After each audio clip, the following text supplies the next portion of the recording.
Welcome to Get the Intel, presented by VAs for Construction.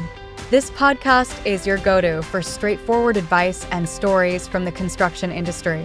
Join us as we talk with contractors who share their experiences and experts who offer practical tools and techniques to help your business run smoother. Whether you're looking to solve a problem or simply seeking inspiration, we're here to help you manage your work and enjoy life. Tune in for insights that matter to you. Hello, Chad Gill here. I am the host of the Get the Intel podcast, where I talk with leaders in contracting, management, and really anyone helping us do business better. This episode is brought to you by VAs for Construction. VAs for Construction provides tailored support personnel for construction contractors. So whether it's as project admins, estimating support, or executive assistants, leveraging remote personnel can keep your team doing what they love while getting the data that you need. So visit us at VAs for Construction, that's the number 4.com, to see how we can free up capacity within your team.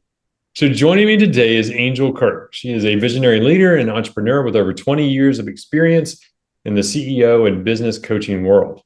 As the CEO of J Lane Construction, Angel brings a wealth of knowledge in leading and running a construction company, while also coaching businesses globally through her partnership with J Lane Consulting.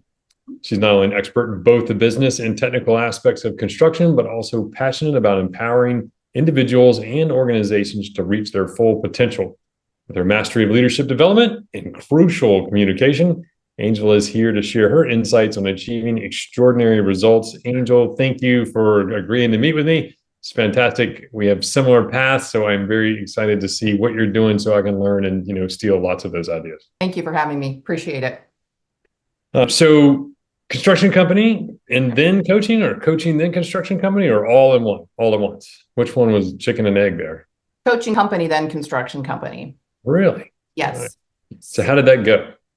So I've been a business coach for several years after being entrepreneurial forever and ever, and always kind of had that servant leadership, mentorship type spirit. Just love helping others and companies grow.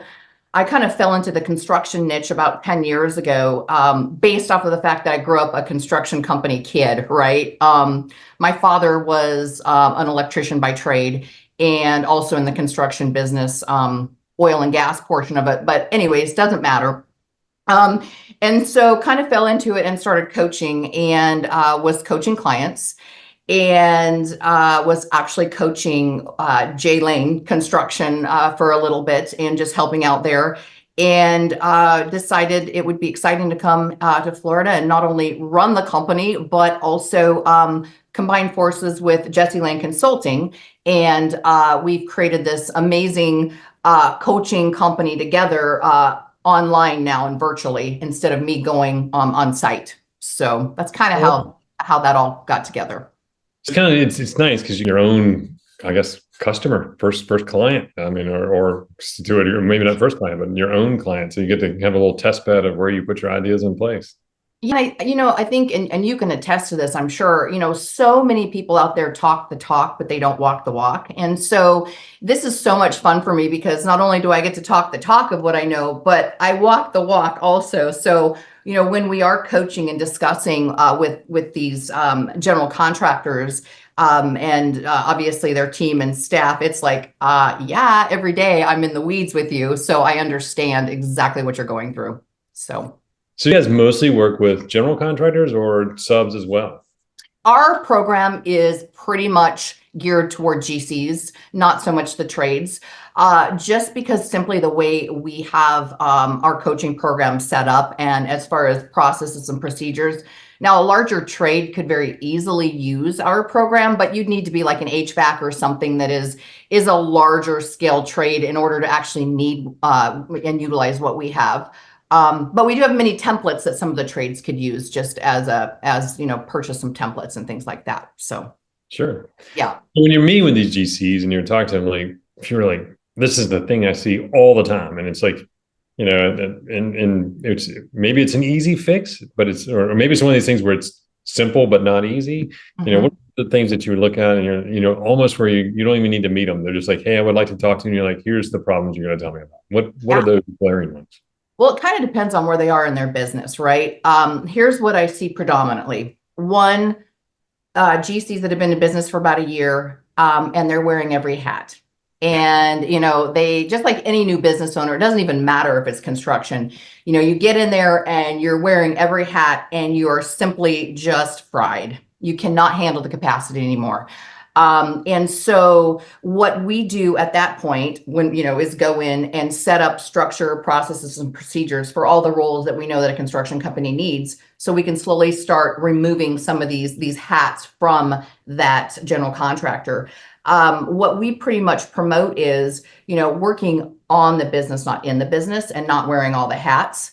But I do have several clients who they come to me more of a little higher level. They've been in business maybe for 5 or 10 years. They're doing very well. I mean, some of them, I don't really like to talk annual sales because in construction that can actually really not mean a whole lot as far as that goes. But, let's say doing $10 million a year, which is great, but they've never put processes or procedures in place. And they're coming because they're like, we're crumbling. Like our business is crumbling, and they never set that foundation, right? And so those are typically the two clients that I mostly see and they both actually have the same problem. It's just a little, you just have to look at it a little different because one of them is typically staffed up and one isn't. So no, that's a really good point. Yeah. Why do you think people are so reluctant to do the process thing? They know they need it. It's written on every billboard. I mean, you can open an acorn that falls from a tree in the middle of the woods and look inside. It says you should process and document your processes. It's crazy. I'll tell you why I believe it is for most people. Again, you can't label everybody, but quite frankly, most people start swinging a hammer and they're good at a trade or they're good at a niche and they think, oh, I can run a business. Then they go to run a business and they realize they know nothing about it. So they're still in that mindset of, oh man, I am amazing at building this home, or I am amazing at this or that, but they don't have that business sense actually to know that they need processes and procedures until they realize I need processes and procedures, right? Or I need, meeting cadences or a leadership team or whatever that is that, we take you through our program. But I think that is probably the most common mistake in any entrepreneurial or starting a business is, yeah, I was amazing at sales, so I'm going to start this company. Okay, but you're not amazing at running a business. And that's okay, right? That truly is okay. And you never really have to be amazing at running a business if you set it up properly and you delegate properly and you have all of your systems in place. You can do what you love and, let other people handle that and just watch it from a 30,000 foot overview. And that's really what we teach. It's really funny because it's, if you were to look at somebody, let's say they're a framing company, they're like, hey, would you do, we're framing this building. We would like for you to go ahead and plumb it. And they're like, well, I'm a framer. You're like, so it's not the work that you know and are used to doing? They're like, no. It's like, but we can find you a plumber. Okay, so why don't you find you a bookkeeper? Why don't you find you an administrator? Yeah. It's the idea that we're supposed to be able to do these things. Yeah, we're not. And we don't need to be able to. You don't have to be good at everything. I mean, it's tough enough trying to be good at one thing. Exactly. But yeah, and additionally, it's a lot of ego and a lot of pride, right? So you talk to, it's your baby and you've created this business and they're putting all this work into, and it's tough for a person sometimes to go, I need help. I need help. And, typically I get the client in where they're like, yeah, my wife's either going to divorce me or this company is going to crumble because I just can't sustain this any longer. And immediately I could ask like 2 or 3 questions and be like, I know exactly what you need. It's not going to be easy. That's another thing. Most people don't want to put the time and commitment in that it takes to actually do this. Just because you're with me and you coach and you go through maybe our first 18-week course or whatever, you still have to put the work in. And many times that's where that delineation comes in, is they just want somebody to do it for them. And it doesn't work. You and I both have owned businesses for years. It does not work that way. So. No, but you can absolutely want it to work that way. Absolutely. Hey, I have prayed to the I want it to work gods all the time about that, and it still hasn't done it, but whatever. I know. I'm always just one app away from perfection. I was like, I need more app, and then AI came out and I'm like, I know I'm now just one app away. Now you're just going to let it run your business. It's all good. Clearly. Yeah. But it's funny, I get around very hardworking people, very hardworking, whether they're general contractors, whether they're masons, whether they're electricians or plumbers or anything. I mean, physical work, not a problem. Sometimes I'll even find that they will hide inside of physical work to avoid this managerial and administrative work. And sometimes it's because they don't want to do something they're not good at. Right. Sometimes it's because they don't feel like that is actual work. So they almost feel like they're lazy, like I can't do that. I got to go out here and do this work. And at the end of the day, you've got this many plumbing, you got this many fixtures in, you got whatever it is. At the end of a day of managing and running a company, you may not have something to look at and say, it's not as measurable, to your point, like it, you build a house and there's your house, right? It's not as measurable. It's slow and consistent and methodical that way. And typically most of my clients don't even feel like it's working until they've been like 6 months in, 3 to 6 months in. And I'm like, I promise you, just keep pushing, just trust us, just keep putting these systems in place and it will eventually work for you. But, I quite honestly, sometimes we'll lose clients that way because they're like, I don't see, I don't see the results right now. And I'm like, you will. It's not something that happens overnight, to your point. It's like nutrition, it takes a while to take effect. And if you don't do it, it can kill you. It can kill you. Yeah, it can kill you. Or you hate yourself every day when you look in the mirror, which, unfortunately, I hate to say that, but that's actually where, a lot of these women and men get to the point of they're just, it's very rewarding and such a blessing. And I know in your business, because you also help companies in construction, it's very rewarding for me to see, from point A to point B, just like the relief of people, and the ability to give them that breathing room is so awesome. I love it. Do you find that it's very difficult to talk them into the idea that it's even possible? No. And here's why. Because by the time they get to us, they are so frustrated and so fed up. And here's where the twofold comes in. That's amazing. They see that it's possible because the team that's coaching them, again, lives it day to day. Right. And now, don't get me wrong. I mean, there's always some hesitation, a lot in the beginning, and nobody can really see at the light at the end of the tunnel. Because if we could do that, then we'd all be magical. See, try and envision what it's like. But no, by the time they get to us, these people aren't, hey, I'm starting a business. I want to get all my processes and procedures in place because that's what I'm supposed to do on my checklist. It's, hey, I'm drowning. And if you could just at least give me a little breath of fresh air, then it'd be great. And so I find it to be fairly easy as far as that part goes. Oh, good. Yeah. So what does it look like when you're running your construction company well on systems like this? As far as day to day, or? Yeah, I guess I think so. Yeah. Yeah. So every role has a process and procedure in my company. And this is how we train also.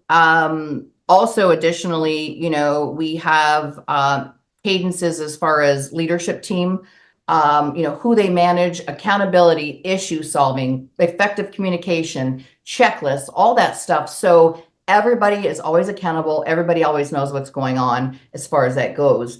And without setting those expectations for people and being able to hold them accountable, it's just a mess and a nightmare. And we've all kind of been in that situation before. So really, that's kind of how my team runs. They know their roles, they know their responsibilities, they know their processes. I will say a really good key to this is be completely transparent with your team, but additionally, allow them the buy-in. And when I say that, even though I have all these processes, when I hire, let's say, a new estimator, and I go over our processes with them, I actually let them rewrite the process to cater to themselves also. So, we don't really care as owners or CEOs how something gets done typically, as long as the end result is amazing. And when you give people that buy-in and allow them to actually make it their own process, you don't get that feedback of, oh, it's just another corporate process or whatever.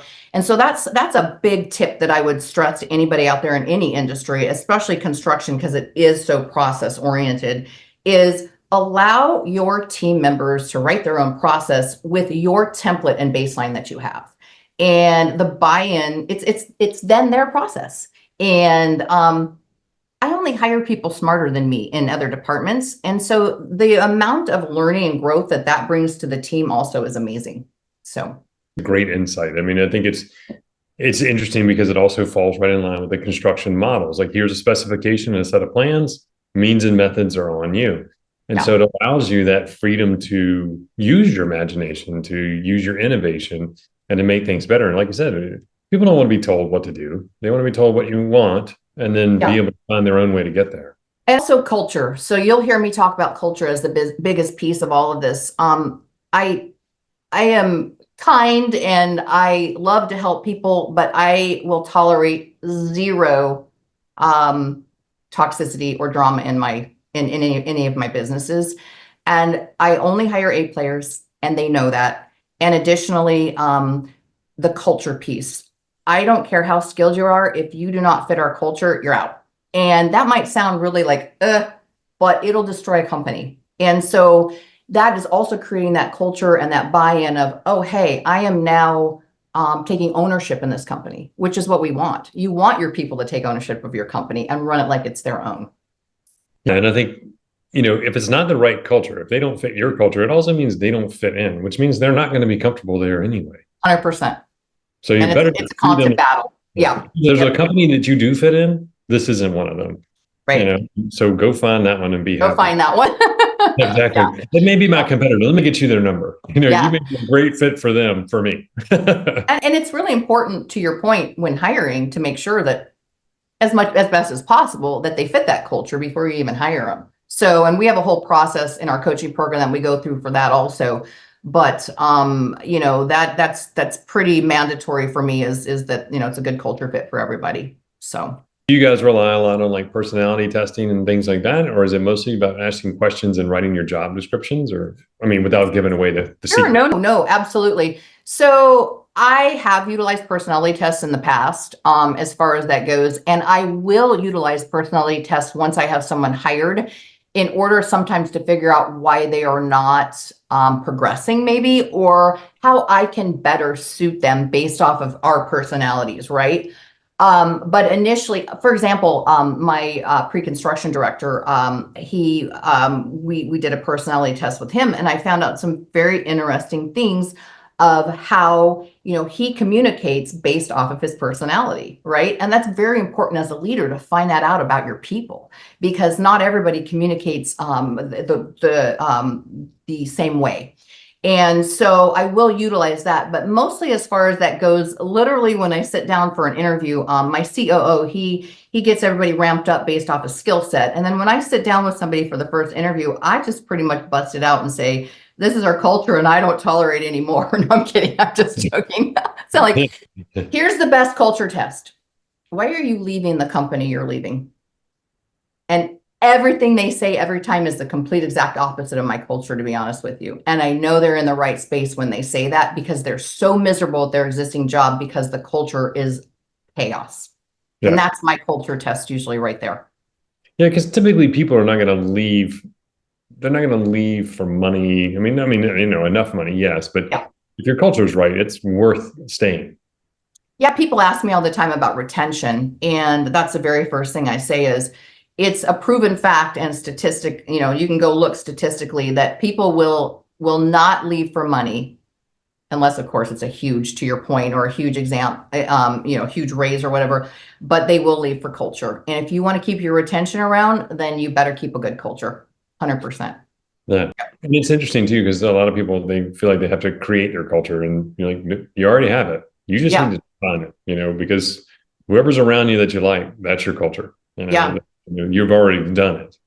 Well, you have your non-negotiables as a person, right? Like, we have our non-negotiables. I know I do, of things that I will not let people treat me a certain way, and I won't treat people a certain way.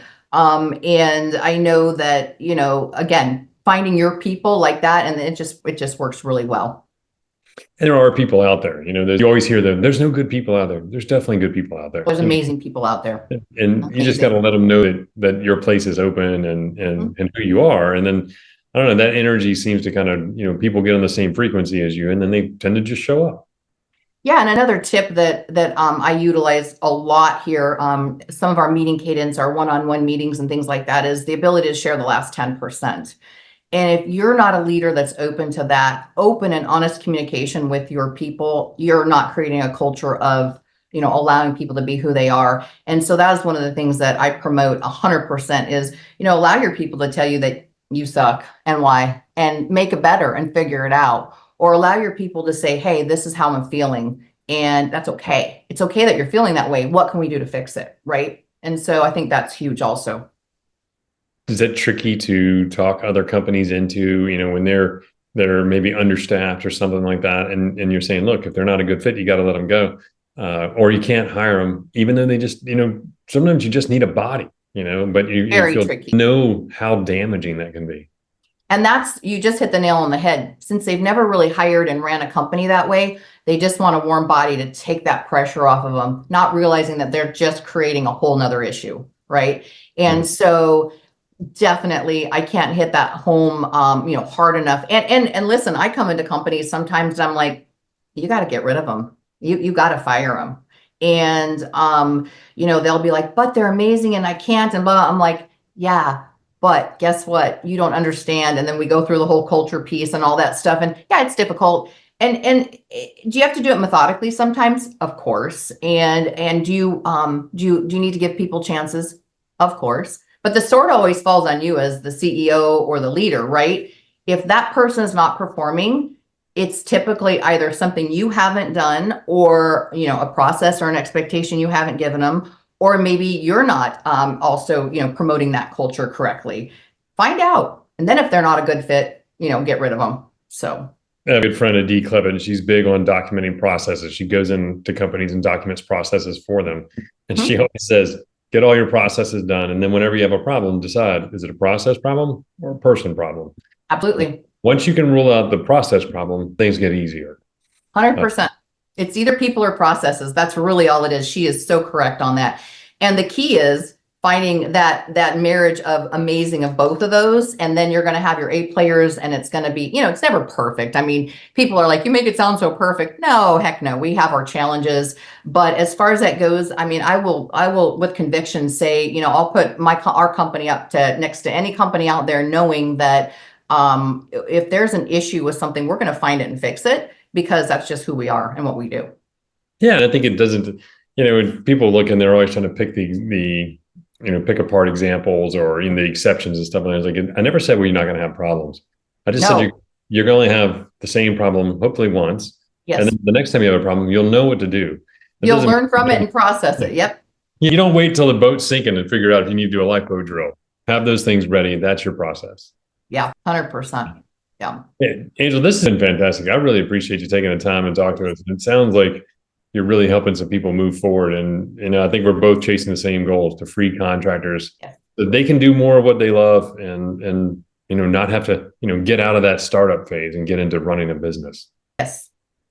And this is fantastic. Well, C-Lane Coaching, J-Lane Consulting, Construction, both of them. We'll link to the websites in there and kind of, get some people to connect with you. I think it's great what you guys are doing, and look forward to talking with you again soon. Yeah. Thank you so much for your time. I appreciate it. No problem. Thank you. Thanks for listening to Get the Intel. We'll see you next time, and be sure to click subscribe to get future episodes, and check us out at vasforconstruction.com to see how we can advance your business.